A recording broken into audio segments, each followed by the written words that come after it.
Hey guys, Ramsey here. Welcome to another video. Today we have a This Year in Perfume, and my God, this is a monster of a video. So I hope you got your seatbelt ready. Hope you're buckled in. This is going to be a top 25. We're going to talk about some honorary mentions.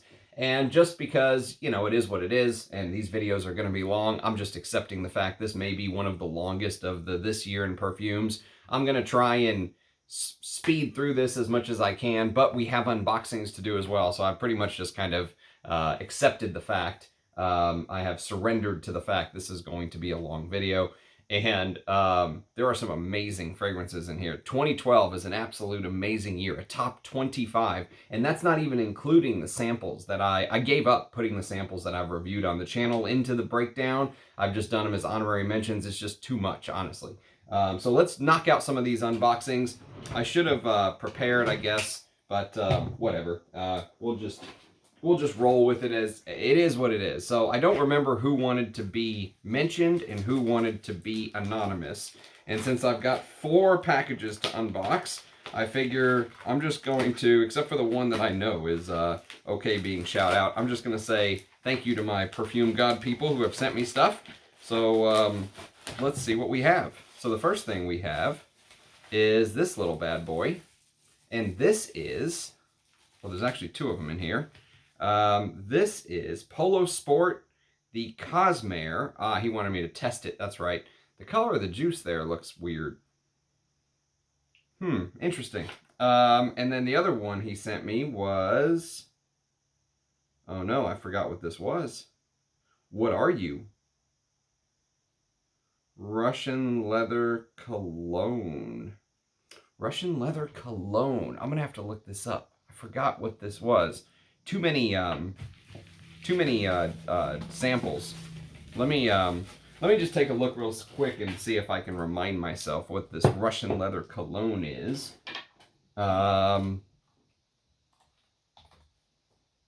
Russian leather cologne. I can't remember which brand it was. All right, I'm gonna have to get with him and have him remind me which one, whether it was the Largine or Prince Obolensk or one of the other ones. There's a bunch of them out there. But that's awesome. So thank you, my friend. And then we've got this little bad boy, which is a little easier to open.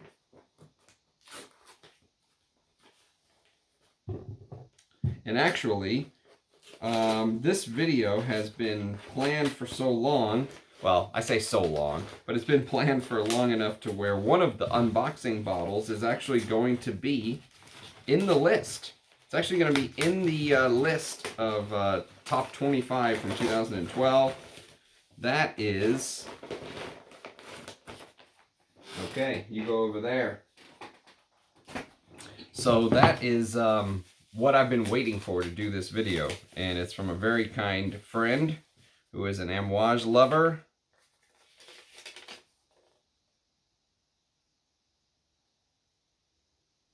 There is a note. I'm going to have to come back to this later because I just don't have time to go through all of this. One of this says school on it, and I think it leaked. And the other one says Irish Q. All right, I'm going to have to come back to this. Thank you, my friend. I'm going to have to come back to this. And then we have this little bad boy right here, which let us see what is in here.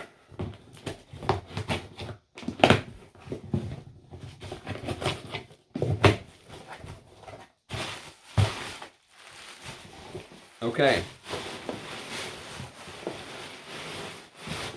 Okay, so we have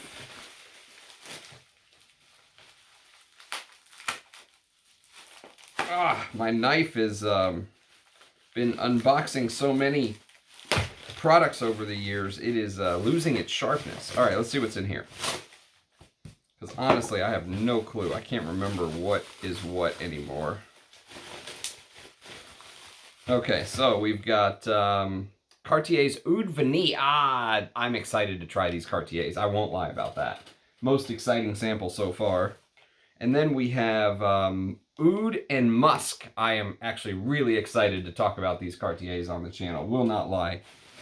And then we have Oud and Santal. Yes, yes. And Oud and Ambra. All right, this is exciting. Exciting stuff indeed. Exciting stuff. And then finally, we've got a whole bunch of little decants here, which, let's see if I can open this and show you guys. I need like a sword. Someone said that. I think Dushan said that in one of my earlier videos. I need an unboxing sword. I need a proper dagger.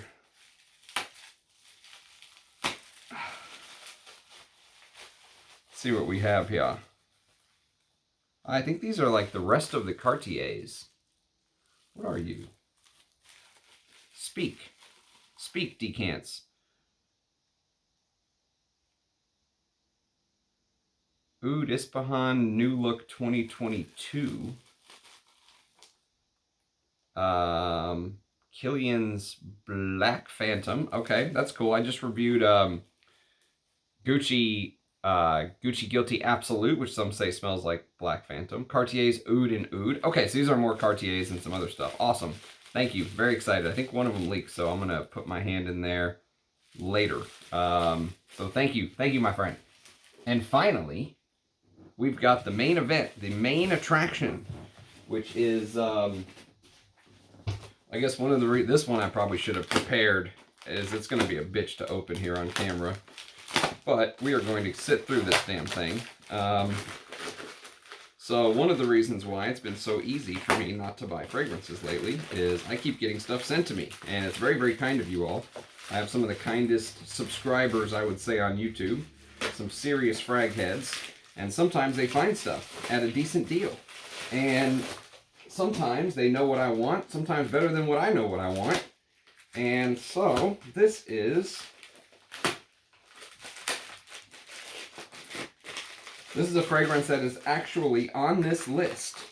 So, I won't tell you where on the list it is, but it is on the list. And this is from Allie. And I know Allie's okay being shout out, so thank you, Allie.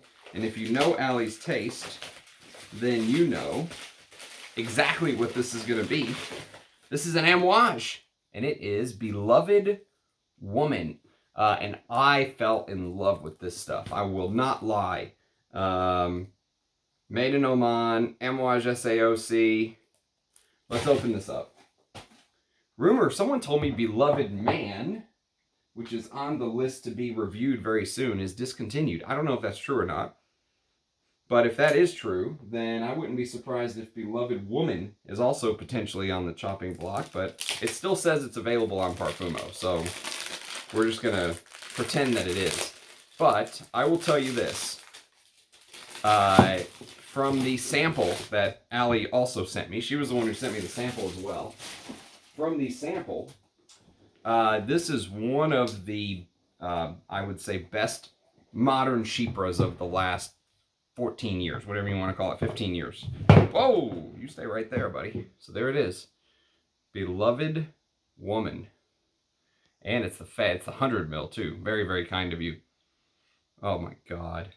This stuff. Some of these women Memoirs are absolutely phenomenal. I can't wait to wear this more and talk about it. But you're going to go right there. I'm not going to tell you where in the countdown it's going to go, but I will say it's towards the top. Okay, so 9 minutes in, we've knocked out the unboxings. Thank you to everybody who sent me stuff. I very, very much appreciate it. I am grateful for every single one of you who sends me anything, even if it's a little sample that I can get my nose on something I've never smelled before. So, let us get into this. So again, this is 2012. So let's put ourselves in the year of 2012, okay? So we're knocking these years down. We're going to be in the modern times in no time. So in 2012, here's some historical events according to sources from the web. So Hurricane Sandy was in 2012, which I definitely remember Hurricane Sandy because I have family on the East Coast, and also part of our associates worked on the East Coast, and so we heard stories of everything that was going on. It was terrible for the folks in, I think, different parts of New Jersey, Hoboken, and places like that. I know there was some serious flooding, and I don't think anyone can forget the pictures from Hurricane Sandy. It was a deadly storm in 2012, and the Benghazi consulate attack. Who can forget Hillary Clinton sitting in front of Congress saying, "What does it matter?" That's a clip I'll never forget. And then the London Olympics were in 2012. Morsi is elected in Egypt. The awful Sandy Hook Elementary School shooting happened. And there was the Costa Concordia shipwreck, which happened in January of 2012. And Obama got reelected, and Whitney Houston died in 2012. So there's just some highlights from the web to put us back into the year 2012 historically and what was happening. I just did top 10 films of 2012, and this is what came up. Obviously, if you want to shout out other films, please do so. But Lincoln, which I thought was a really good movie, and I think what's his name is a really good actor, Daniel Day-Lewis. Life of Pi, Moonrise Kingdom, Django Unchained, which is a great movie, especially if you're a fan of our buddy Quentin Tarantino. The Dark Knight Rises, which I think I might have saw that in theaters. I can't remember. Skyfall, Argo, The Beast of the Southern Wild, and The Avengers. I guess the OG Avengers was 2012.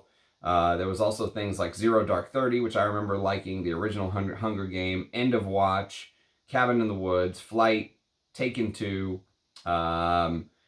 Les Miserables, Ted. The original Ted. That was a fantastic comedy. I feel like even nowadays, 2012 seems so recent, but I feel like even stuff like Ted now, they don't put out good comedies anymore. I really did like Ted. And Twilight. Okay, so there's some films, and then I just did top 10 songs. Again, if you want to shout out some more, but Call Me Maybe, We Are Young, Gangnam Style, somebody that I used to know, Whistle, Ho Hey, Payphone, Diamonds, Some Nights. Okay, so let's get into the fragrance because we got a lot to discuss. First, we're going to do Scent of the Day, as is customary with Channel Ram. I am sure after going through each one of these years like I'm doing, no one else will ever do this because it is an absolute ass whip to pull out all the fragrances, line them up, or put them in your favorite order, and then put everything away, leave everything in the comments. I mean, it's just a beating. So I seriously doubt anyone will ever be stupid enough to do what I'm doing here. But Scent of the Day today is going to get a full review. Maybe even I'll wear it tomorrow and give my thoughts. I think I'm about ready to give my thoughts on it. I've got a backup bottle of this, thank God, because I think this is one of the releases of 2020. When I get to the year 2020, this is going to be very close to the top. And this is called Le Lion. And apparently, this is supposed to be sort of Olivier Polge, when he was creating the fragrance, was taking the Le Lion emblem from Chanel. Not what an actual lion smells like, but he was using the emblem itself as a symbolic reference to create the fragrance. And many people compare this to many other fragrances. I'm not going to get into the comparisons. I'll do it on the full review. Needless to say, I think this is inspired by some of the all-time great Orientals. And I think that this fragrance may be one of the reference fragrances for me that highlights a particular note. So I'll get into that in my full review. But I'm about ready to do a full. Maybe I'll wear this to work tomorrow, and everyone will smell me, because I usually will go 1, 2, 3, 4, 5, 6 sprays of Le Lion and walk into the office. Oh, that's going to be a good day. Okay, so let's talk about some of the honorary mentions that I just couldn't put on the list because we already have a top 25 from bottles. So some of this stuff I've reviewed on the channel, but starting with one that I would love a full bottle of. Actually, I really do think that this is one of the best niche brands out there right now. This is from the house of Papillon, and I have an interview with the perfumer Liz Moores on the channel if you want to check that out. An amazing interview. We probably could have chatted for 5 hours, but I wanted to be respectful of her time. Hopefully she'll come back on the channel one day when she does her new releases, hopefully. But this is called Tobacco Rose, one of the best natural rose, floral, spicy, earthy tobaccos. Actually, you know what's interesting about Tobacco Rose, now that I say it, is it smells like a tobacco note. There's no tobacco in here. So she created a fragrance called Tobacco Rose. There's no tobacco. There's actually a French hay note that she used. And it's mixed with ambergris and oak moss and these earthy notes. But the Bulgarian rose in here is absolutely stunning. I mean, just one of the most beautiful rose nuts. Probably, if I wanted to add another rose to the collection, this would probably be it. Or, of course, if I couldn't find my unicorn Malik Al Taif, which I'll probably never find because I keep talking about how much I love it, and prices keep going doop, doop, doop, doop, doop, doop, doop. But yes, Malik Al Taif is the #1 rose, and that's probably the #2 rose I'd love to add to the collection. Okay, we got to get a move on. It's going to be like a 12-hour video. So next on the list is a Creed, which I have also done a full review on the channel. So again, if you're newer to the channel, I have a bunch of playlists set up by brand. So you can go to Creed and find the different reviews I've done on the brand. One of them is this little bad boy, which is called Pure White Cologne. And I'll tell you what, as far as like a fresh citrusy cologne scent, Creed does this style of fragrance beautifully, okay? This is kind of their forte, if you will. I don't know what that is. Looks like it's something from my blanket or something. So, yes, Pure White Cologne. Go check out my full review. If you're someone who can just blow some money on an expensive fragrance like this that doesn't last long and reapply, especially in the summer, man, this is absolutely beautiful. Pure White Cologne by Creed. And then a decant that Dushan very kindly sent me. See this fat decant here. This is called Seville à l'Aube by L'Artisan Parfumeur. It's a Bertrand Duchefort, and it is a floral sweet, sort of white. There's orange blossom, but I have to say, probably one of the best orange blossom fragrances I've ever smelled. It's up there with Serge Lutens Fleur d'Oranger. It's got petitgrain, plant juice, aldehydes, lavender, beeswax, benzoin, jasmine, white blossoms, amber, resins, frankincense, and rose. Bertrand Duchefort does not make bad fragrances, but this is not my favorite style of fragrance, but you can definitely see the quality of the ingredients. So I'll get to reviewing that one of these days. Seville à l'Aube by L'Artisan Parfumeur, and it's discontinued, believe it or not. So very sad. A fragrance that I wish was discontinued, but it's still in production because I hate it. It's called Corrigan by the House of Luban, and I really don't like this sort of sweet gourmand. You'll see there's a sweet gourmand fragrance at the very end of the countdown. Actually, I think I like this even better than the sweet gourmand that's last on this list coming up. This is cognac, juniper, saffron, ambrette, whiskey, lavender, leather, cedar, musk, vetiver, and oud is what they say. But there's something about this that just rubs me the wrong way. I'll review it one of these days off of the decant. Thomas Fontaine is the perfumer, apparently. So, yes, from 2012, Luban's Corrigan. And then a couple of the Rania J fragrances were released in 2012. One is called Lavande 44, I believe, which I did a Rania J live stream on the channel. So I haven't reviewed each one of these individually, but if you want to hear my thoughts, I did do a live stream where I just ran through the whole sample set. Probably one of my favorites was called Ambre Loup. Ambre Loup came out in 2012 as well, and that reminded me of kind of a more niche version. I say more niche, although usually when people say niche, they mean it's like a higher end. In this case, I would be comparing it to like an artisanal fragrance. Russian Oud by Aris Ladore. So Ambre Loup feels in that category, but more on the niche creation side of things and less on the artisanal side with the real ingredients like you get in Russian Oud. And so because of that, I would never buy Ambre Loup because I think Russian Oud is superior in every way, but it definitely has that feel about it to me. And then a diptyque fragrance called Tam Dao. And Tam Dao is known as a pretty well-made synthetic sandalwood. It's woody, spicy. If you pull up the note listing, they say there's Mysore sandalwood in here. Maybe they're saying there's a Mysore sandalwood accord, but I promise in 2012 they're not sticking Mysore sandalwood in bottles that sell for 120 bucks or whatever they are. Cedar and cypress and coriander. I like the fragrance, but after sort of smelling some real sandalwood compositions, it's hard to get excited about something like that nowadays. And then another sample set, which I am planning on maybe doing some reviews very soon, is the brand of Olfactive Studios, and this is called Lumière Blanche.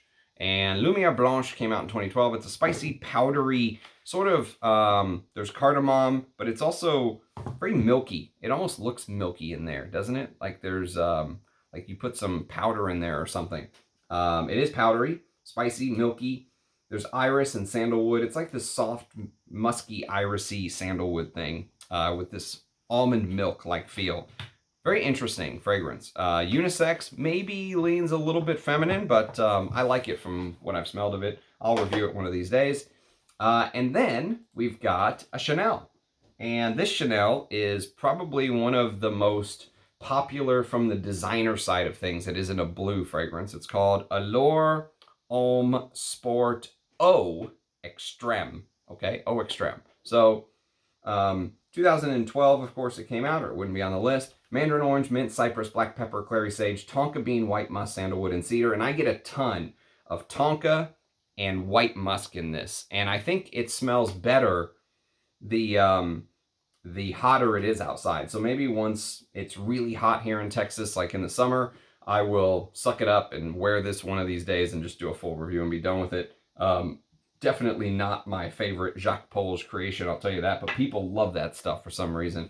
And a couple of the honorary mentions that have not, or I don't have, couldn't find the samples or decants or whatever because they're scattered everywhere. There's some, there's a Roja called Amber Oud, which I've reviewed on the channel. You can go check that out. That's from 2012. There's some House of Matriarch, Coco Blanc, Blackbird, which I've reviewed Blackbird, or I think it was called Number 1 or Black Number 1 or something. Forbidden, Ombre V, and Woo. Those are all coming up, hopefully, at some point in the future. There's an Imaginary Authors fragrance from 2012 called Cobra and the Canary, which I've got a decant floating around somewhere. There's a Zerja fragrance, which I have reviewed on the channel called Gao. And that's actually a really good oud to my nose for Zerja. Of course, I wouldn't buy it, but for what it is, I think that's a good perfume. And yeah, those are the ones that are from 2012 that are either on the list to be reviewed, or I just couldn't find the decant. Maybe I used it all or something like that. Okay, so 22 minutes in, and we're about to do our very first full bottle here. So number 25 on the list, 25, is from a brand that gets almost no talk anywhere. I never hear anyone talk about them. The brand is called Majda Bekkali. Majda Bekkali. And the bottles look like this. Okay, now this is a Bertrand Duchaufour creation. So Bertrand Duchaufour is kind of towards the end and also towards the top because he's got a creation from 2012 that I think is a pure masterpiece. This one I just can't get on with. I would probably rather wear Corrigan over this. It's a sweet and spicy gourmand that has rum, orange, artemisia, cardamom, celery, lavender, lemon, neroli, bergamot, coffee, geranium, tuberose, clove, pear, caramel, vanilla, benzoin, licorice, amber, musk, apopanax, sandalwood, and cedar. Huge note listing. And the problem I think I have is there is like this sweetened caramel that mixes with this white tuberose flower smell that just bothers me. There's a lot of other things going on, but I think those two notes in particular playing off of each other, it's like just a mallet pounding the side of my head. I would like to enjoy things like the rum and the coffee and the cardamom and clove and licorice. Notes, all notes I love. Apopanax, sandalwood, cedar, amber. Very interesting pear note. So maybe I need to try to wear it more and see if I can. I mean, this almost makes me want to gag when I put it on. So sweet. That gourmand feel is. It's marketed towards men, but God, it's so spicy, sickly sweet. So that is number 25. Speaking of sweet, number 24 on the list is a Parfums de Marly called Herod, which I will review. The plan is to review every single one of these, God willing. But Herod is actually a Parfum de Marly that I enjoy wearing sometimes, I must admit. Even though it's sweet, and it is unbelievably sweet, actually, there is something about this that I enjoy. There is a pepperwood note in the top, which is a Givaudan ingredient that is supposed to have a peppery and woody profile. I mean, they're good at a lot of things, but naming is not their strong suit. And pepperwood is used in things like Comme des Garçons Black, which I've reviewed on the channel. And this was actually made by Olivier Pechot, who I believe unfortunately passed away. I have a rest in peace video, like tribute to him on the channel if you want to check that out. But I like the fact that the tobacco mixes with the cinnamon. I like the sort of cypriol. There's no oud in here, but there is an earthy sort of incensey thing with the tobacco.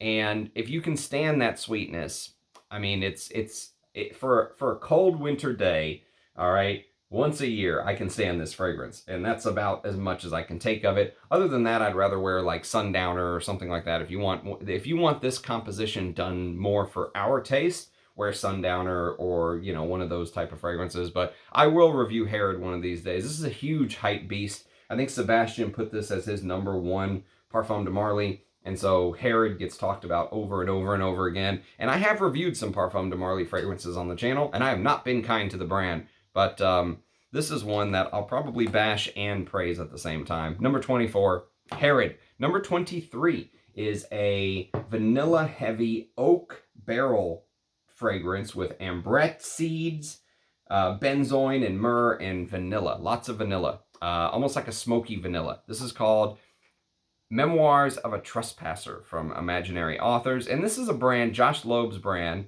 that I actually respect. I mean, I want to smell more. I haven't smelled a lot. I think I only did one review on the channel, and it was one of the aquatic ones, something of the sea, or I forget what it was, but it was one of the aquatic ones of the brand. And so I've got this, and I've got one other bottle, but it's a brand that I would like to explore more, let's say, because I think it is a creative brand. This is supposed to be like a smoky, wooden, vanilla, like an oaken barrel vanilla thing. The problem is, there's a DS and Durga fragrance that I found called Spirit of the Glen, and that is the ultimate oak barrel, you know, Scotch whiskey fragrance that you can find. So even though this hints a little bit at that, anytime I spray this now, I'm always like, man, DS and Durga is just so superior. I've got a vintage sort of discontinued gem review on the DS and Durga if you want to check it out on the channel. So that's number 23. Imaginary Authors Memoirs of a Trespasser. Number 22 is an Aramis fragrance, and it's the Aramis line that is discontinued because this is a line that's dedicated to the Middle East. And I actually really like Middle Eastern perfumery. I'm a huge fan of it, even though many frag heads find that DNA maybe to be too loud or not their taste. For me, I'm perfectly okay with it as long as it's done properly. And this is a discontinued scent from Aramis. It's called Perfume Calligraphy. And they actually came out with a couple flankers of this. One was called Perfume Calligraphy Rose, and one was called Perfume Calligraphy Saffron. You know what? I'm going to spray this because it's been a while. And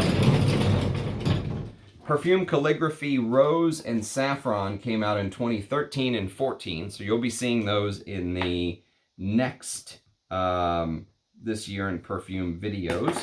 So Perfume Calligraphy is an interesting fragrance to me because it is, yes, it's an Oriental, yes, it's a Middle Eastern style fragrance, but there's a very interesting sort of blend of it all. They say there's oud in the base, there's that oud accord, if you will. But the saffron is, they call it a saffron blossom. And I must admit, I don't know exactly what the difference is between saffron blossom and saffron is. I don't know if there is a difference or not, but there's a very beautiful myrrh note, and myrrh is kind of like the note of the year for me and Rich Mitch, and we've been talking a lot about myrrh. I love sort of the way that the myrrh just blends everything together here. The myrrh works as a blender, and it just, you know, myrrh can add this earthy sort of resinous quality. There's a myrrh fragrance very close to the top of the list as well. Actually, I think there's myrrh even in the one in the top. Well, sometimes you'll see it listed as a Papanax, which is sweet myrrh. But I really like the way that I like the way they constructed this, okay? Now, you have to remember, we're talking about fragrances from 2012. 2012 was the sort of one of the height, it was like the height of the oud craze. Everyone who was anyone put out oud fragrances in 2012. You can see, I mean, this is a Aramis, Estee Lauder, and they're doing this Middle Eastern line. These go for big money now. I wouldn't pay big money for this just because it's discontinued, but I think it's a good fragrance for what it is. Trudy Loren did it, by the way, which I don't know very much of her work, but Aramis Perfume Calligraphy at number 22. Number 21 is a Cartier, and it's actually a flanker of a Cartier of one of their most popular fragrances called Déclaration. This one's called Déclaration d'un Soir, and maybe the tiniest baby bottle you can imagine, but it's got an atomizer, and so it comes with a little pouch too, which is kind of cool. I think this is a 12.5 mil bottle, if I'm not mistaken. Yeah, 12.5 mils. Perfect for a frag head that just wants to try something but not make a big commitment. Cartier's Déclaration d'un Soir at number 21 is kind of a, you know, this is a fragrance to me that is very sort of designer on one hand, but on the other hand, there are notes in here that feel almost like you could smell it in a niche composition. Yes, it's designer. Yes, you get that Cartier DNA, and I think Mathilde Laurent has played a little bit with that Déclaration DNA here. But what she's done is she's amped up this spicy, peppery rose. And, you know, rose for men is a note that some men just run the other way when there's rose in here, but this is a good designer. This is the type of designers that I feel like we need more of nowadays. I think if you're a fan of rose and you're a fan of that Déclaration DNA, you know, that the cumin in here is definitely drawn down. You don't get as much cumin as you do in the OG Déclaration, but it's definitely there. If you're a fan of that somewhat dirty woodiness that Déclaration gives you, and you like the airiness of the fragrance, because Déclaration feels like a very airy composition, like there's a lot of space between it. You know, it's not as dirty as vintage Eau de Hermès or anything like that, but it definitely plays off of that. You know, it's Jean-Claude Elena paying homage to his master, Edmund Rudnitska, and, you know, you get some of that DNA here, but just imagine, like, you know how when you were a kid, you used to kind of play a game where someone would say something to someone else, and then someone else would say something to someone else, and by the time it kind of got around that original thing, maybe it sort of resembled what someone originally said, maybe it's been kind of completely different. This feels like it still sort of resembles it, but it's been modified by, obviously, Mathilde Laurent. And if you like fragrances with a big rose, like if you're a fan of the old school vintages, I'm thinking of things like Aramis 900, or if you're a fan of something like, let's see, there is a, let me see if I can find it real quick. There is a fragrance from the house of Azzaro called Actor. If you're a fan of stuff like this, I would definitely give Déclaration d'un Soir a try. Obviously, I think Actor is superior. But if you want something that is more modern, that's not going to feel vintage in smell. I like it when fragrances feel vintage, but if you wanted something that feels more modern, Déclaration d'un Soir I can definitely recommend. Okay, so that is number 21.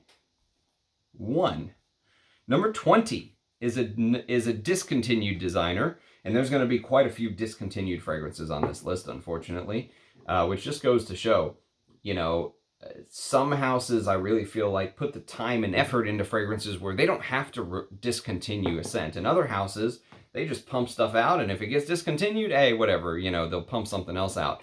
So this is an interesting release because it's a triple perfumer. And sometimes when you see 3 perfumers on something, you're kind of thinking, oh God, it's going to be terrible. This is actually one of the few times I feel like it's worked out. This is Faun de Fendi Pour Homme. Now, I know some of you will say, well, there's probably some fragrances where a perfumer has worked on it and they're not giving credits. There's probably fragrances you love that there's 3 perfumers you don't even know about. That's a possibility. But a lot of the 3 perfumer stuff I see, stuff like Paco Rabanne, Phantom, and Ultra, you know, like it's like, this is such a big release, we don't want to mess it up. So we're going to give it to every single one, and they just suck the soul out of each and every, I mean, it's terrible what is going on in the designer realm. But this is 2012, and this is a compilation created by Francois Demachy, Delphine Lebeau-Croziac, and Benoit Lapauze. Sorry about the pronunciations there. However, I will tell you that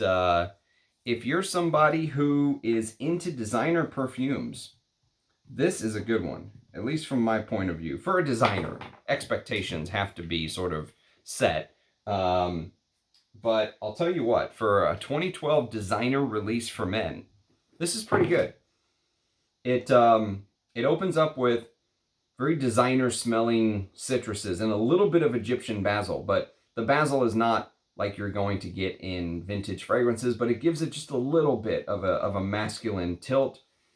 And then you get these spices, and you get a little bit of rosy geranium with Texas cedar, pink pepper. It's very designer, but it's that leathery dry down that I actually really like. There is some Venezuelan tonka bean and Indonesian patchouli. They say these houses love pinpointing exactly where it came from.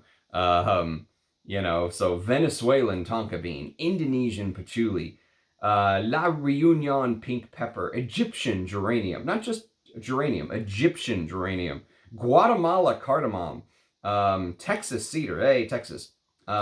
So, yes, I would say if you're someone who hears some of the leather fragrances that I love from the past, or just the hardcore leather fragrances in general that I love, and you cringe when I talk about those leather fragrances, if you're someone who's like, man, I really like smoother, easier to wear fragrances that have a little bit of modern sweetness, but still maybe have a little bit, just a hint of old school because of the Egyptian basil and the leather note in the dry down, Fendi Pour Homme, I can recommend. Unfortunately, it's discontinued, and probably people try to sell for silly money, but if you ever find a decent deal, you know, that's the way that I've bought a lot of my perfumes over the years. I'll just be patient and wait, and eventually a deal will come up. Someone will realize this is not worth $200. They'll just sell it to you for $50 or whatever it is, and that's fair, or it'll hit discounter somewhere or something. So yes, Fendi Pour Homme at number 20. Number 19.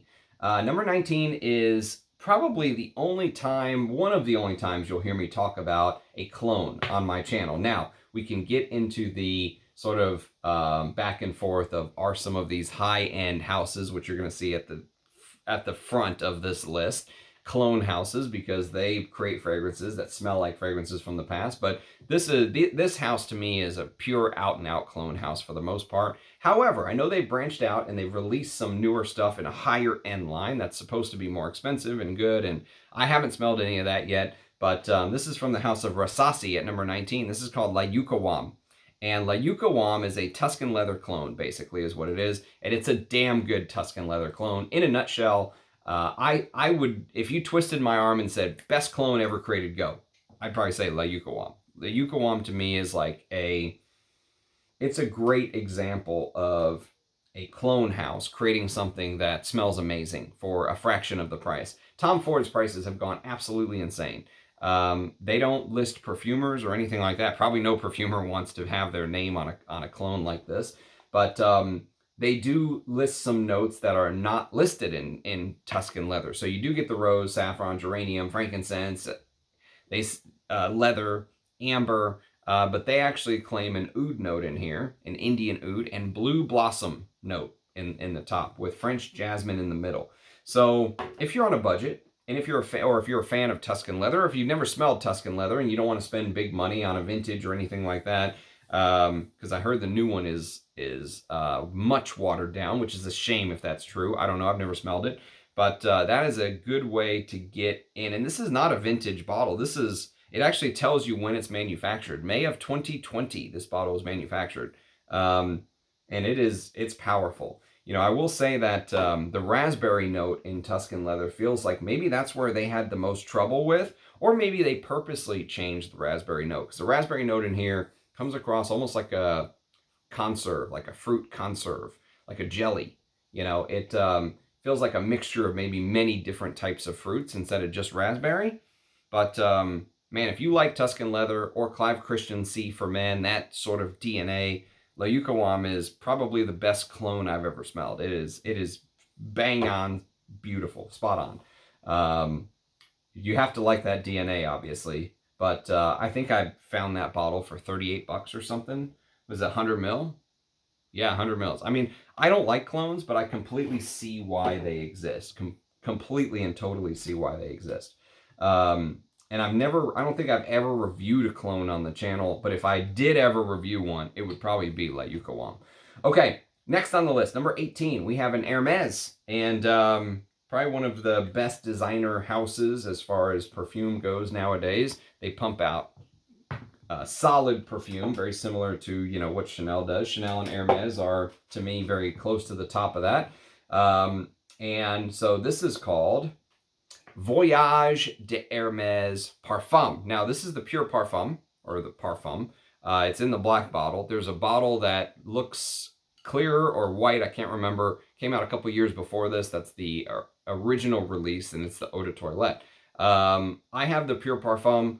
I believe I've smelled the EDT, but I want to revisit. I can't remember. It's been so long. Sometimes when you smell so many fragrances, it's like you can almost remember smelling the fragrance, but you can't remember what it smelled like.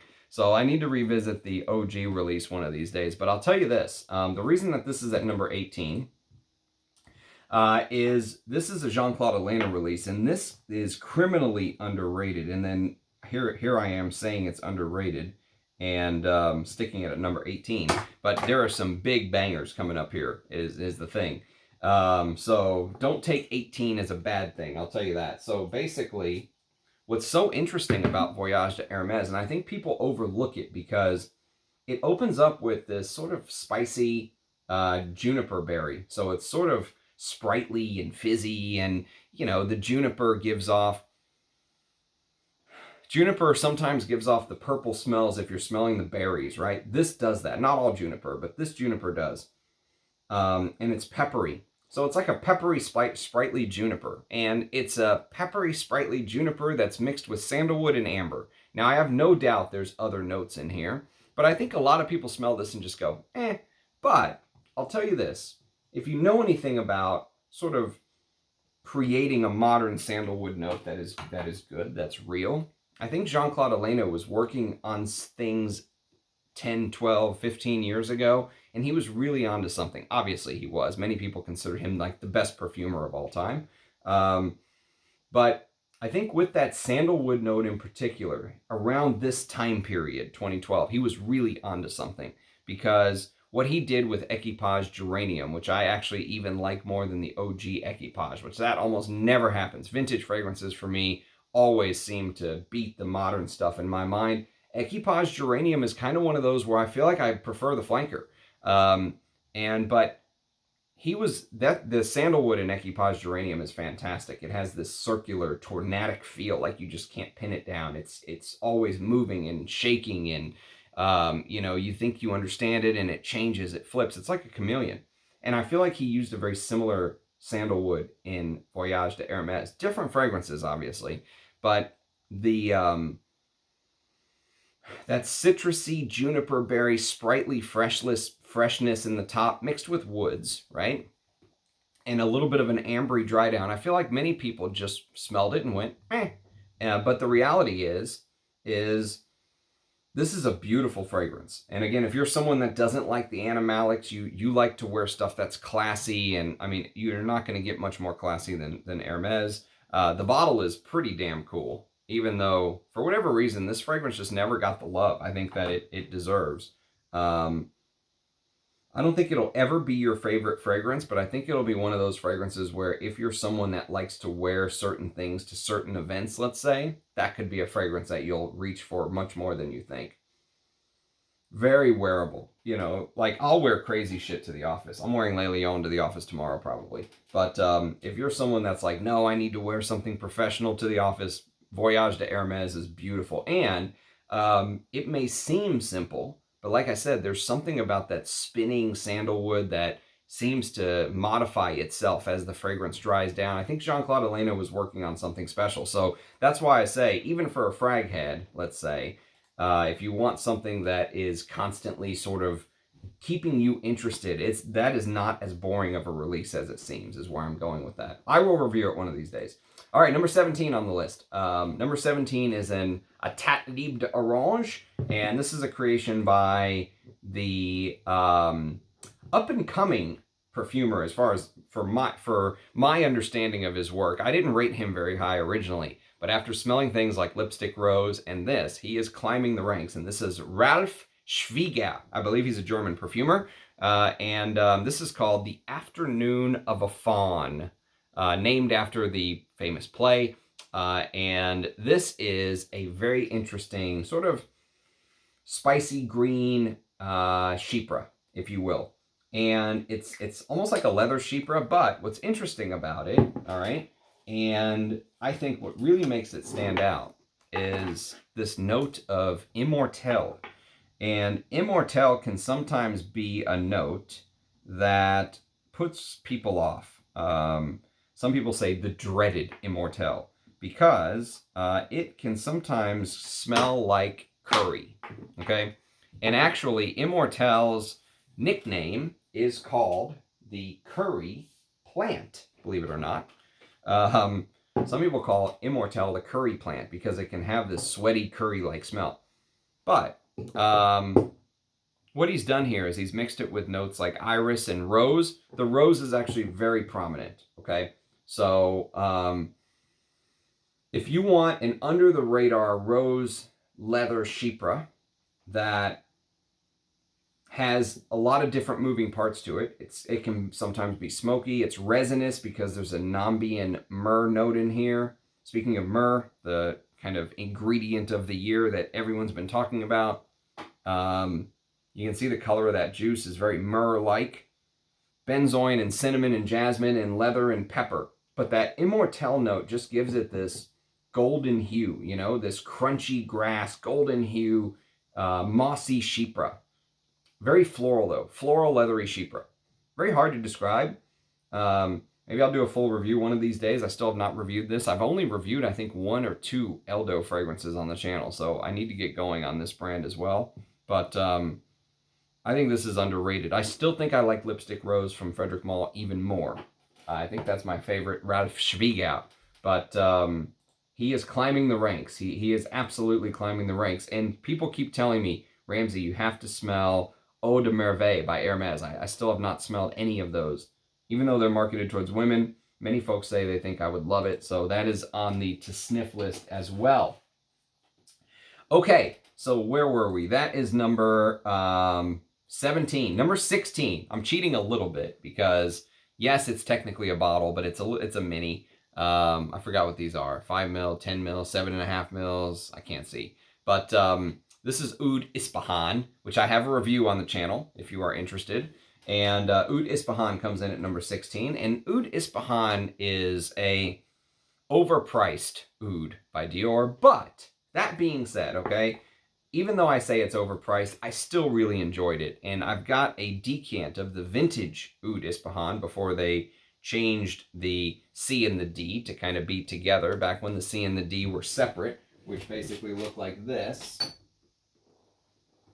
That's how the OG bottles looked.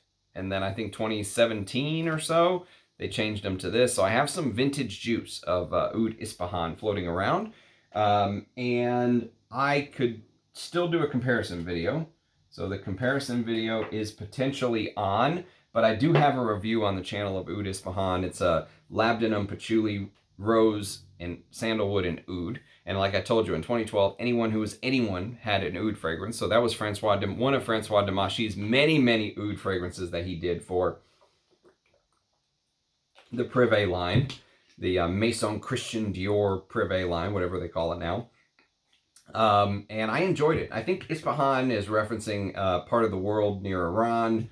You can get some of the history and backstory in my full review, but needless to say, even though it's outrageously overpriced, I still like it. All right, and as an oud fan who has talked more and more about these artisanal ouds. Yesterday, I reviewed an artisanal oud from India called can't remember it. Hajar-e-Aswad, I think.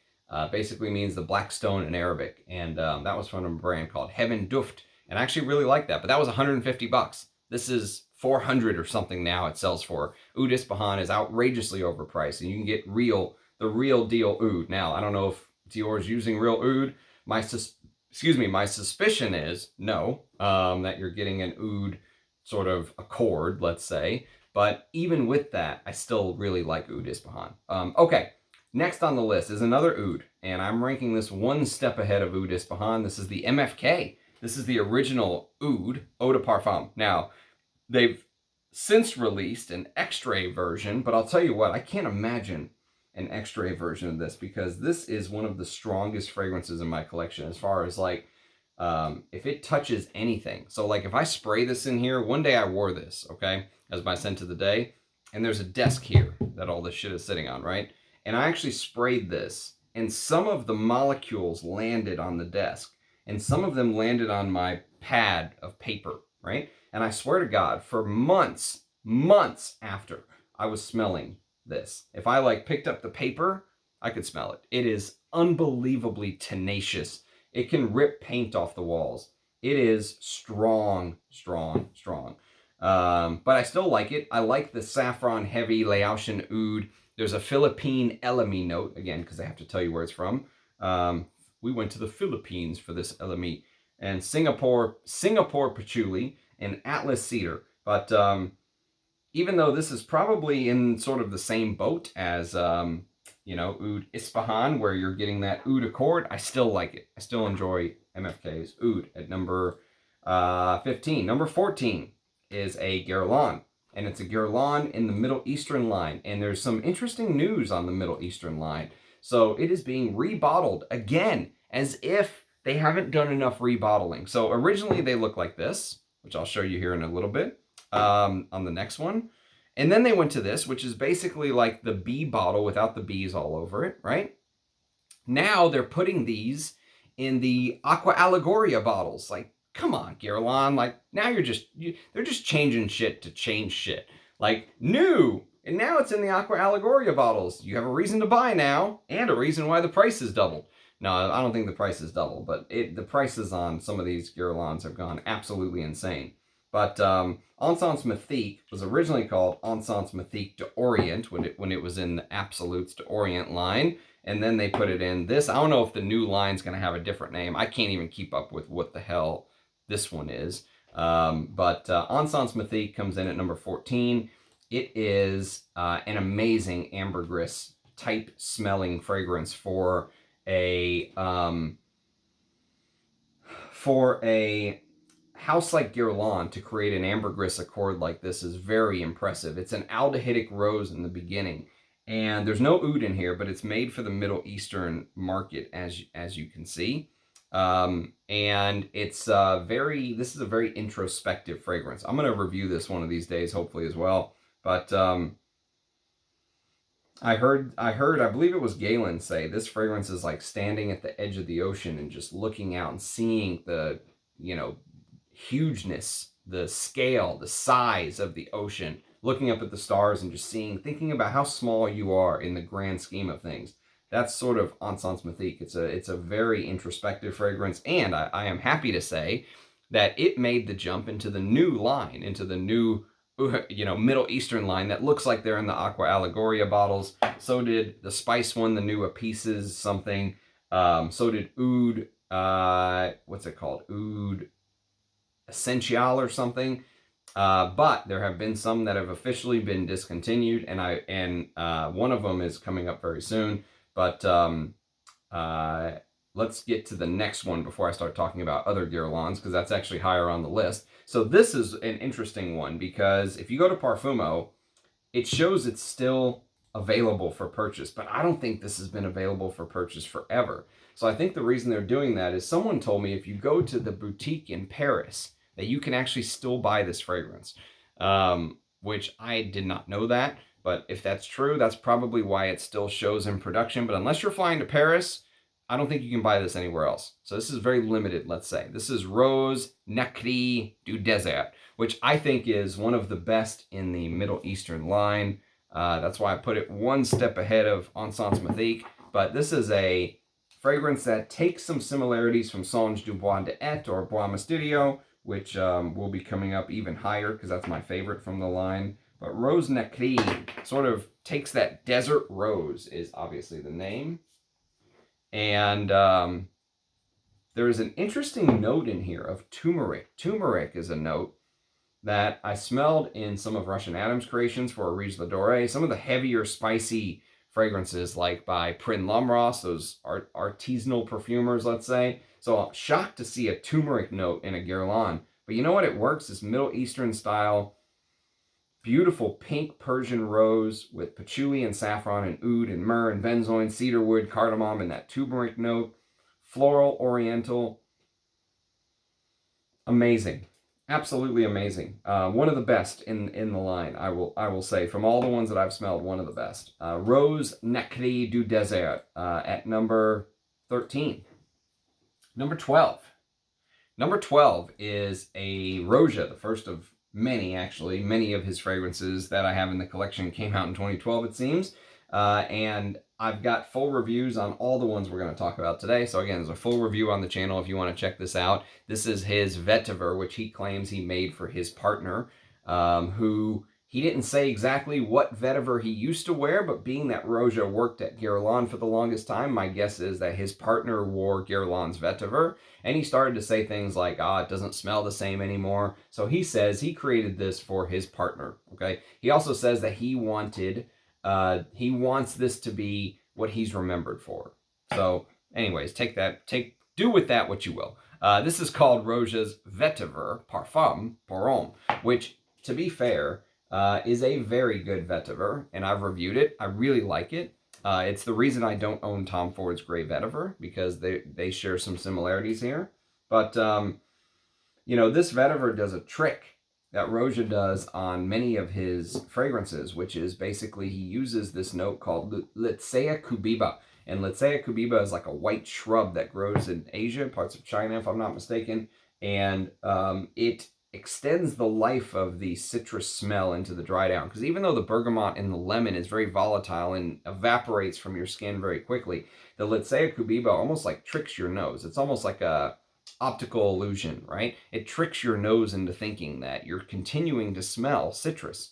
And so it's so green and spicy, and you get a little bit of that cistus labdanum, and it smells like a just vetiver heavy chypre is what it smells like. It smells like they took a chypre accord that, our Rojas are known for. Roja loves chypres, as do I. So we are in agreement there.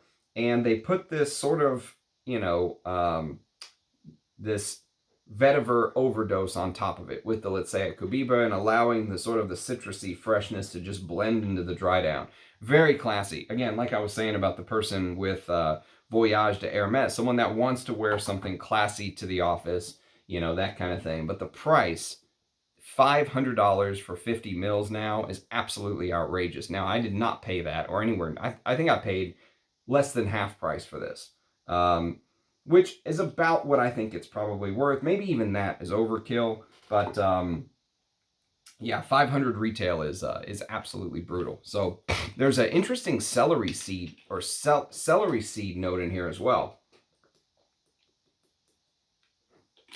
which is a note that you don't see too often, but it's interesting whenever you see it and it's used properly. Like, for example, Jubilation 25, beautiful celery seed, which I have a comparison between Juby 25 and the new Juby 40 on the channel if you want to check that out. There's a beautiful celery seed note in Jubilation 25. Roja's used it again in a fragrance called L'Oscar pour Homme, which is made for the L'Oscar hotel chain, I believe. And you can check that out. I've got a review on that one on the channel as well. So it does have similarities to other Rojas, but to be fair, it's beautiful. I mean, if you like vetiver, you'll like Roja's vetiver for sure. And then next on the list we have number 11, and number 11 is actually number 6. It is Opus 6, which I have reviewed on the channel very recently. Opus 7 is up because I'm going in order. And so this is Opus 6. And Opus 6, now rumor is that Opus 6 is discontinued, all right? Some people left some comments on the video that I did on Opus 6 saying it was very hard to find overseas. Parfumo says it's still available, but if you go to the Memoirs website, can't find it. It's not there. It won't even pull up, right? And so I'm very glad to have this 100 ml bottle. It's a spicy oriental with frankincense, bay leaf or laurels, pepper, patchouli, nagamata, cypriol, silk vine, ambronum, sandalwood, gum rock rose, and Z11. And so apparently ambronum is a amber fragrant ingredient by Firmenich, and Z11 is a woody fragrance ingredient by Firmenich. So these two ingredients mix with this very beautiful labdanum in here. Beautiful labdanum with the cypriol. And apparently, even though there's no perfumers listed, Alberto Morillas and Pierre Negrin combined to create Opus 6. And so they're, according to a video I saw from Alberto Morillas, who was talking about it, their job was to create an oud-like fragrance without using any oud, which actually makes perfect sense. When you smell this, you're definitely going to get the smokiness, the woodiness, but it sits on this oriental, almost like there is myrrh in here. Even though there's no myrrh listed, the labdanum is so thick that it almost smells like there's myrrh. And there's a silk vine note, which is, I talked about it in the review. You can go check that out if you want more info on it. But I'm very happy to have a bottle of Opus 6, one of my favorites from the library collection. Okay, so top 10. Number 10 on the list.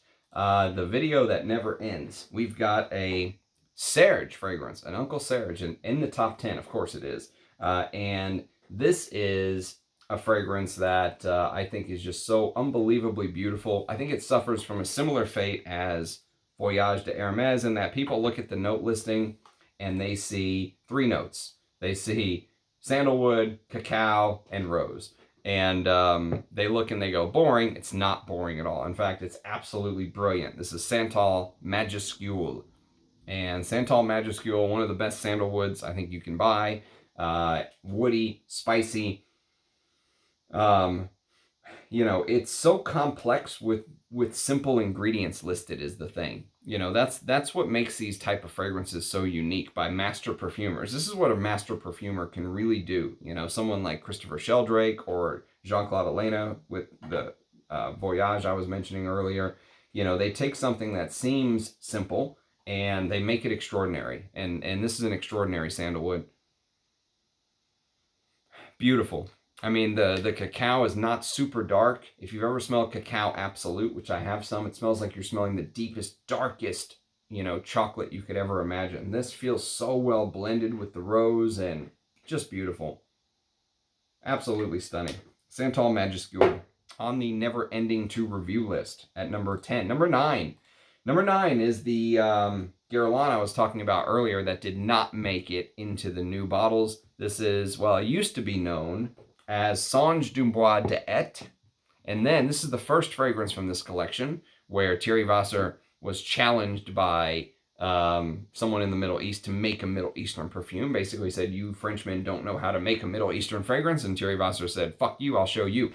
And so this is basically what he made. And he made Songe du Bois de Et, which then became Bois Mysterio. So, basically, Guerlain loves changing the name and releasing the same fragrance, which drives me insane, but they do it.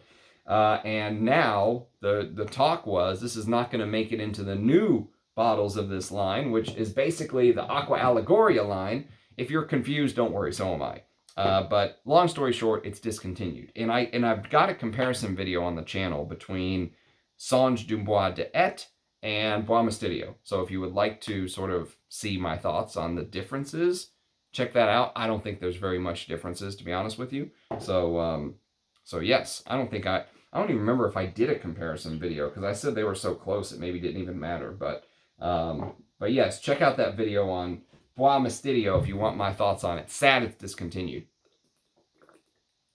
Okay, next on the list, we've got number 8. And number 8 is, I hated putting this at number 8 because I really feel like this should be ranked higher. It's one of my all-time favorite niche fragrances of all time. It's from the House of Papillon, and it's called Anubis.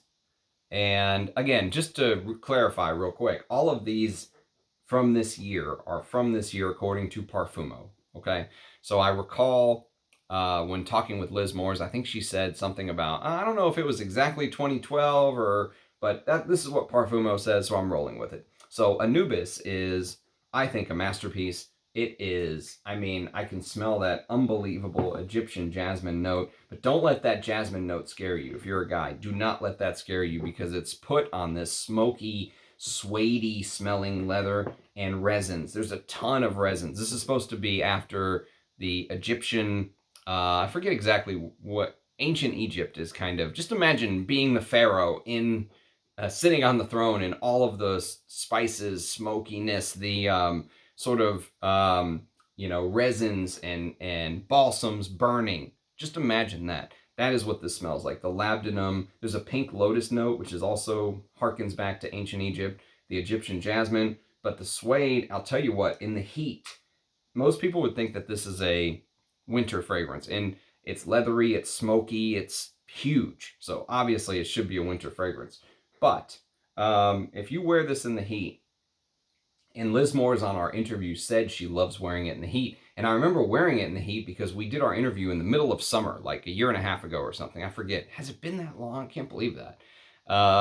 But she said that the Egyptian jasmine comes out more in the heat, that floral side of the jasmine, and it absolutely does. The jasmine sometimes comes across as green, almost slightly like you're smelling as camphoraceous like jasmine, but it's mixed with immortelle. And I was talking a little bit about immortelle with the Afternoon of a Faun. Well, the immortelle is much more amped up here, but it's definitely used here to add beautiful contrast, and it's just a stunning. I mean, I could imagine myself standing on top of the pyramids and just looking out over the valley, the Delta Valley, whatever you want to call it, by the Nile, and just seeing this beautiful land and everything in ancient Egypt. It's just stunning. This is what niche perfumery should be.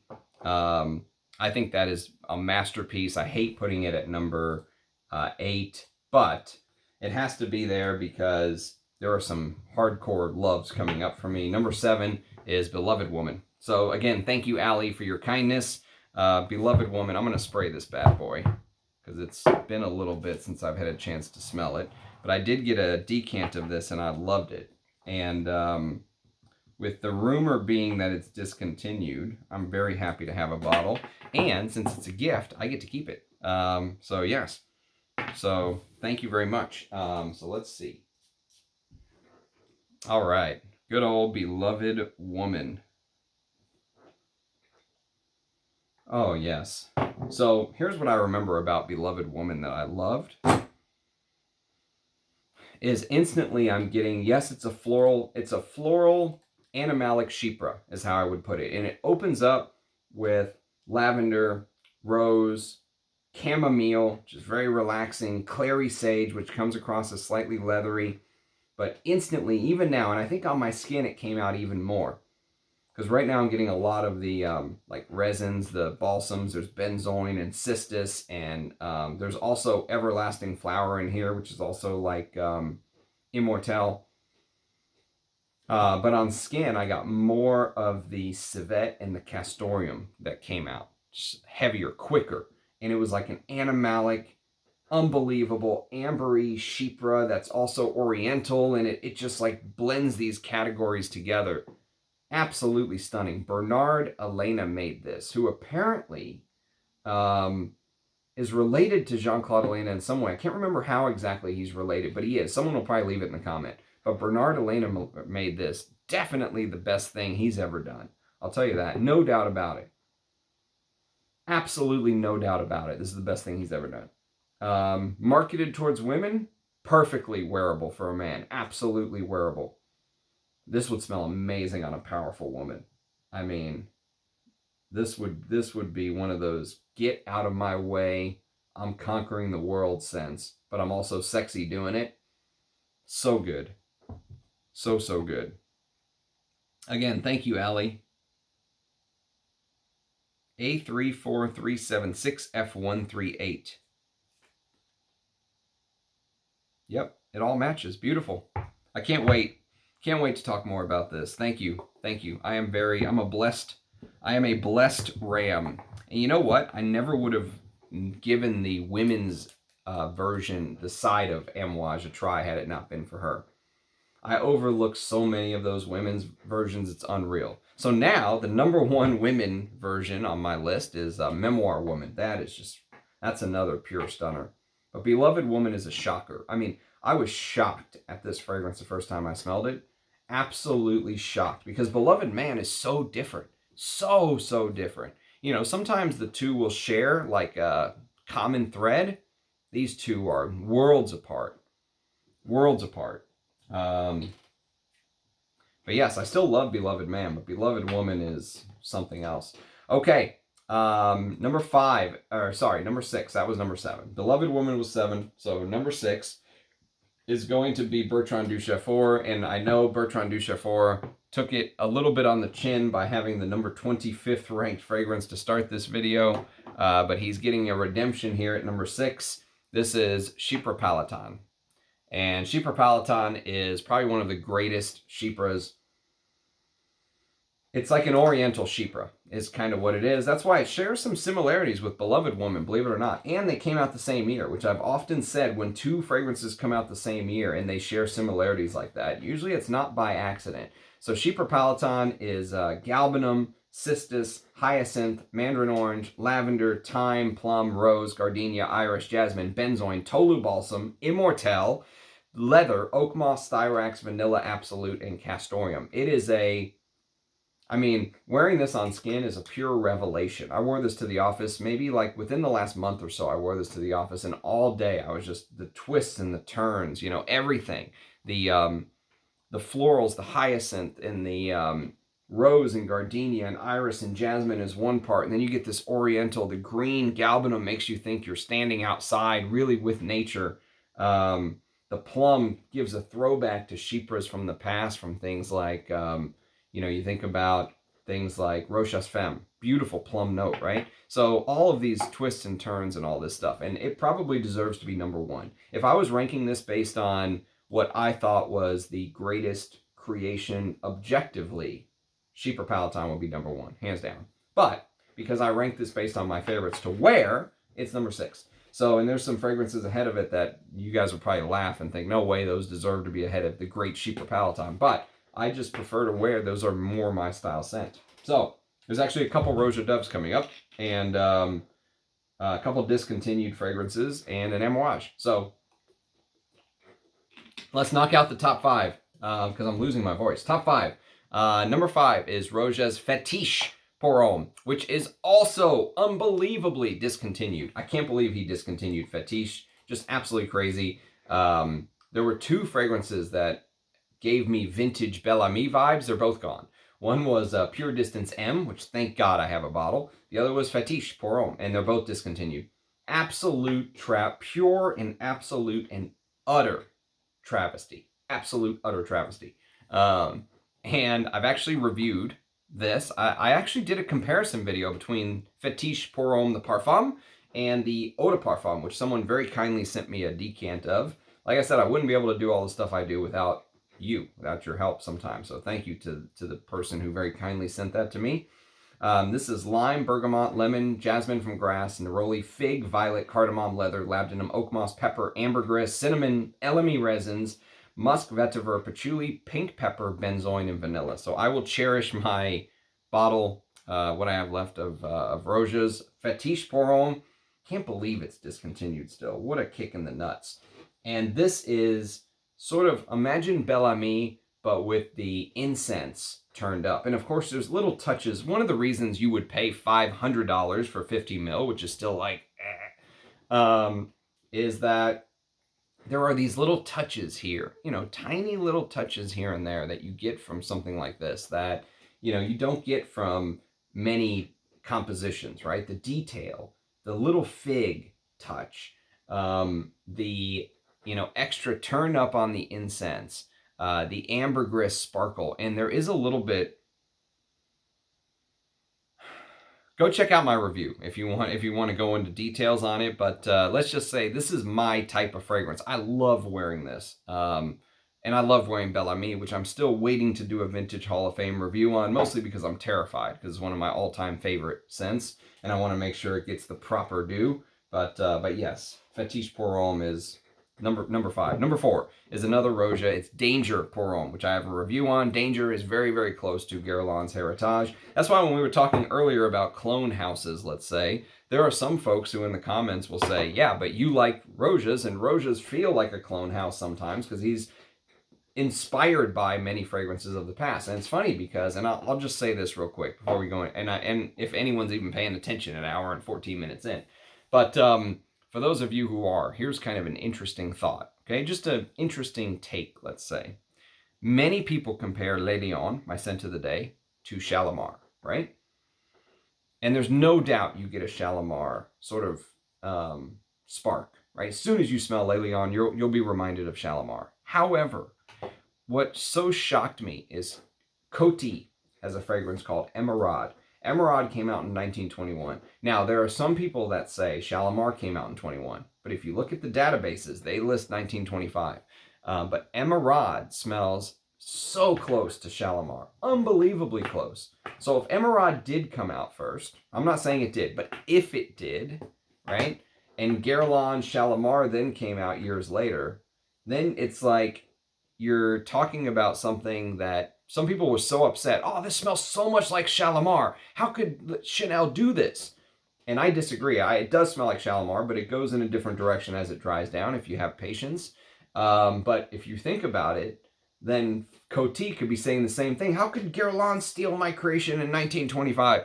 You know, and I know some people are going to say, technically, it was released in 1921, Ramsey, but you get my point. Everything is kind of a take on something else. So, yeah, I don't know. It's just a point I thought I would make. Maybe I'll make it again when I review Shalimar, or when I definitely need to review Shalimar too, but when I review Le Lion. So Danger feels like a take on Heritage. But the reason that this gets one step up from Fetiche for me is because Danger, the Parfum only, the cologne or the eau de parfum, I don't get this as much in, but in the pure Parfum, it feels like he amped up this note of cumin, and it feels like there's an animalic note in here, something, civet or, you know, castoreum, something like that. And that extra animalic push makes this a little bit more interesting, you know, just a little bit, not more interesting than Heritage, mind you. Heritage is one of my all-time favorite scents, and you'll definitely get the connection here. But yeah, it feels like there's real ambergris. It feels like the cumin being amped up. You know, go watch my full review if you really want to hear me get into Danger Pour Homme. But that's the reason why I put it one step ahead. But honestly, these two, they could be interchanged to me. Fetiche Pour Homme and Danger Pour Homme are both takes on some of my all-time favorite fragrances. So hard to put those, but anywhere close to the top. Okay, number three. Number three is maybe one of the best myrrh fragrances of all time. My brother Jonathan, 1970, just recently scored a bottle of this, and he's been raving about it, and I agree. I think that I prefer the 2012 to the 2017, although the 2017 is still good. This is Dior Eau Sauvage Parfum, and I've got the 200 ml, which is just like, I love this stuff. Spicy, woody, resinous. The myrrh, this is another one that tricks you with simplicity. It's got Calabrian bergamot, Somalian myrrh, and Haitian vetiver. That's it. But those three notes, and there's obviously more going on in here, but those three notes come together to create what, in my mind, is probably one of the best myrrh fragrances ever released. And you know what's funny is, to me, Francois de Machy, he was a polarizing figure. Polarizing, okay? And some people loved him, some people hated him, some people loved to hate him. But he had something going on with myrrh. You know, he used it in the Fahrenheit flanker called Fahrenheit Absolute, and in 2009. And then in 2012, he used myrrh again successfully in Eau Sauvage Parfum. Both were flankers. Both were some of his best work. Eau Sauvage Parfum is, I mean, this could be a signature scent for someone who goes into the office every day. Like if you have to wear like a suit and a tie or something, and you want to smell like proper masculine, but also slightly modern. This has nothing to do with the original Eau Sauvage. Absolutely nothing. Maybe you could make the tiniest case that the citrus in the top might remind you just a hint of the OG Eau Sauvage, but it goes into this. I prefer this to the original Eau Sauvage from 1966, the EDT. EDT is a completely different scent. This is something, I mean, this easily could have been in one of these bottles.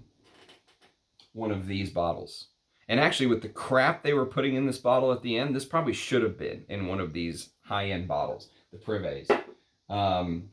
So yeah, Eau Sauvage Parfum, number 3. Just unbelievable. One of Francois Demachy's best, if not his best, one of his best. Number two. Number two is a fragrance that you guys may scoff at, you may laugh at, but I have come to the conclusion, and you know what? My thing is, everyone has an opinion, and this is a subjective hobby, right? Just is what it is. That's just the way it goes. And this is, to me, this is the best work by Giza Schoen, period. It's the best thing he's done ever, that I've ever smelled from him. I've smelled a lot of his work. Haven't smelled everything, because he did a lot for Ormond Jane. Those are expensive niche. I don't have the ability to just try everything. But Giza Schoen has done a lot of stuff. This is his best. And it is called Kinski by the House of Kinski fragrance. This is named after Klaus Kinski, the very famous German actor. And Kinski by Kinski is, I think it's Giza Schoen's masterpiece no one smelled. Everyone always lists fragrances from him that I despise. Or they'll say something like, his best fragrance was 1872 for Men by Clive Christian. I'm like, oh, you gotta be kidding me. I mean, again, it's all subjective. If that's his best fragrance to you, that's his best fragrance. But you could click on Giza Schoen's name. You would have to go through pages to get to Kinski. No one cares about Kinski. But I'll tell you what, there is something about Kinski that just does it for me. I love wearing this stuff. I get the same, like, feel when I wear this as when I wear, like, Antaeus and stuff. It is so good. It is unbelievably good. The way that the animalic notes hit you in the beginning with castoreum and this cannabis note. So there's a cannabis note in here. Probably also, I would say, the best cannabis note that I've smelled. Because it... I mean, I need to just review the damn thing, to be honest with you, but, I mean, listen to some of these notes. Cannabis, aldehydes, blackcurrant, juniper, and bergamot, that's the top. Castoreum, magnolia, marine notes, hedione, rose, and nutmeg in the heart. Marine notes in here, which is absolutely just a clash of, you wouldn't even imagine it, right? Patchouli, vetiver, labdanum, musk, syrax, amber, benzoin, cedarwood, and suede in the dry down. Spicy, animalic, challenging. Yes, the notes clash, but I like that about it because Klaus Kinski's personality was like that. He would blow up on people. You know, he was a man that had issues. Look up his past. He's got a checkered past, to say the least. This fragrance, no matter what you think of the man, this fragrance, if you think about a man who is a mad genius, okay? He is a genius on screen, but off screen, he's a complete asshole to everybody. He is, he probably lives a life that he makes everyone around him miserable. He maybe even hates himself, you know? That's the kind of man that he has these erratic blow-ups. He's super high and super low. The highs are up here, the lows are down here. Kinski, the fragrance, grabs that personality. Forget about Klaus Kinski. Just take that archetype of that type of man, okay? And Giza Schoen captured it brilliantly. Absolutely brilliantly. Smoky, resinous, animalic, challenging, mixed with things that shouldn't be. Marine notes? Get the fuck out of here, right? Leather, labdanum, resins, woods, patchouli, musk, a little bit of hedione, maybe the best cannabis note in my collection. But the animalics are just, if you like vintage masculine animalic fragrances, Kinski by Kinski in 2012, this was almost number one, honestly. Which may shock some folks how much I love Kinski, but I absolutely adore Kinski. And it's going to get a discontinued gem review one of these days for sure. And finally, that leaves number one. And the reason, honestly, that this is number one is I probably wouldn't be talking to you if it weren't for this fragrance. Because when I smelled this fragrance 10 or 12 years ago, I remember thinking, wow, what in the hell is this? And I had no clue a perfume could even smell like this, honestly. No clue. So I'm going to waste a spray because why the hell not? but this is the Blue Beast, as it's known in the industry. This is Interlude Man. This is the snap cap version, the OG, which I probably shouldn't be wasting this on a spray, but I'm feeling celebratory today. So what the hell? This should probably only go on skin, but I mean, fuck. It is that smoky oregano opening is genius. One of Pierre Negrin's masterpieces.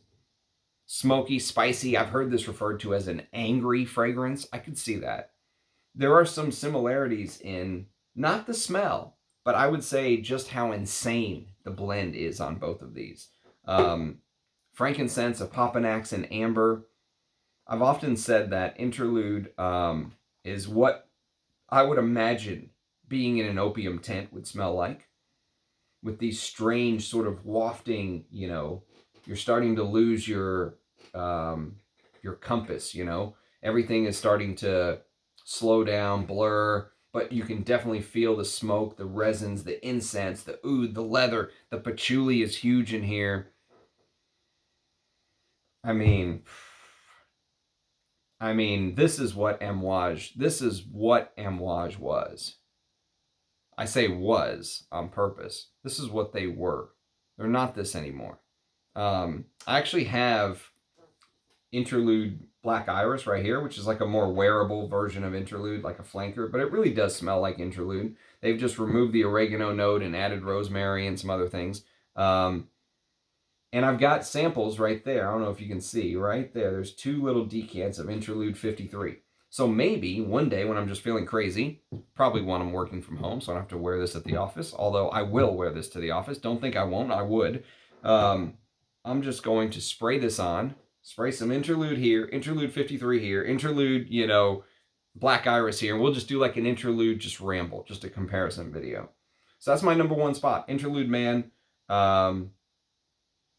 From 2012. I could also even put the women's version because even though I didn't mention it, the women's version is probably right up there. Interlude Woman and Memoir Woman are the 2 left from the women's line that I really want to collect. Interlude Woman was also amazing and very underrated, underappreciated, I think, by many men who would love it. If you love Interlude, I would give Interlude Woman a try. All right, we kept it under an hour and a half. I told you it was going to be a long video. 25, top 10, 25. You guys have no idea what a pain in the ass pulling all these bottles out are, putting them away and all that good stuff. I hope you appreciate it. Always love the feedback, the interaction, the back and forth. It's always a pleasure. I hope you learned something from these. You know, I want my channel to be a little bit of like a library, a dictionary of a reference where you can go to, you can pull up my playlist, you can see all of the reviews I've done for Dior, all the reviews I've done for Guerlain, you can watch all my This Is Not a Top 10. You know, I just think it's a great way to talk about fragrances. And, you know, I'm very grateful to each and every one of you that kind of shares time with me. Obviously, these videos take time, but there are people who spend time and spend their money and send me stuff and, you know, keep the channel going. And so I'm very, very grateful to everyone who is part of the Ram Fam, as it's been colloquially called. So I very much appreciate everyone that is here and watches and comments and subscribes. We're coming up on 7,000 subscribers. I have no clue what the heck I'm going to do, mostly because they're coming faster than I can keep up with, to be honest with you. Maybe we'll just have to skip celebrating 7, 8, 9 and just wait until we get to 10. I don't know. We'll see how I feel. But anyways, always a pleasure. Cheers, guys, and I'll catch you next time. Bye-bye.